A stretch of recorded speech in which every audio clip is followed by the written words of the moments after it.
बात करेंगे हमारा fifth main topic regulation of respiration. तो रेगुलेशन ऑफ रेस्पिरेशन में क्या होगा, पॉन्स रीजन होगा, मेडुला ऑफ ब्रेन होगा, सेरिब्रल कॉर्टेक्स होगा। ह्यूमन बींग्स के अंदर हैव अ सिग्निफिकेंट एबिलिटी कि ये मेंटेन कर सकते हैं मॉडरेट रेस्पिरेटरी रिदम को और to suit demands of the body tissue. और ये कैसे होता है, ये न्यूरल सिस्टम की वजह से होता है। This is done by neural system.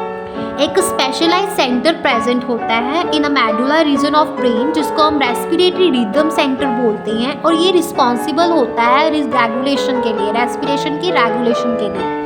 और अनदर सेंटर, एक और सेंटर प्रेजेंट होता है पॉन्स रीजन में, ब्रेन के पॉन्स रीजन में, जिसको हम न्यूमेटिक सेंटर बोलते हैं। और ये फंक्शंस को, जो रेस्पिरेटरी रिदम के फंक्शंस हैं उसको क्या करता है, मॉडरेट करता है। तो सबसे पहले क्या बोला मैंने कि एक स्पेशल सेंटर है ब्रेन के मेडुला रीजन में जिसको हम बोलते हैं रेस्पिरेटरी रिदम सेंटर। ये क्या करता है, ये रेगुलेशन करता है रेस्पिरेशन की, है ना। और दूसरा सेंटर भी प्रेजेंट है ब्रेन के पॉनस रीजन के अंदर जिसको हम बोलते हैं न्यूमेटिक सेंटर, जो क्या करता है, जो ये मॉडरेट फंक्शन ऑफ मॉडरेट करता है फंक्शन को, किसके, रेस्पिरेटरी रिदम सेंटर के फंक्शन को क्या करता है, मॉडरेट करता है। उसके बाद न्यूरल सिग्नल जो है इस सेंटर से reduce duration of inspiration, thereby क्या होता है, alter the respiratory rate. Respiratory centre, medullary region, pons region, दो रीजन बताए। मेडुलर रीजन रिदम सेंटर है जिसमें वेंट्रल रेस्पिरेटरी ग्रुप आ जाता है और डोर्सल रेस्पिरेटरी ग्रुप आ जाता है। और पॉनस रीजन में क्या आ जाता है, न्यूमेटिक सेंटर और एपिन्यूस्टिक सेंटर आ जाता है। Pneumatic centre switch off centre बोलते हैं इसको, ओके। उसके बाद एक कीमियोसेंसिटिव एरिया जो कहाँ पे होता है, एडजेसेंट टू रिदम सेंटर, जो हाईली सेंसिटिव है कार्बन डाइऑक्साइड के लिए, हाइड्रोजन आयंस के लिए, है ना। केमोसेंसिटिव एरिया, ठीक है, यहाँ is situated adjacent rhythm centre, जो हाईली सेंसिटिव है किसके लिए, कार्बन डाइऑक्साइड के लिए और हाइड्रोजन आयंस के लिए।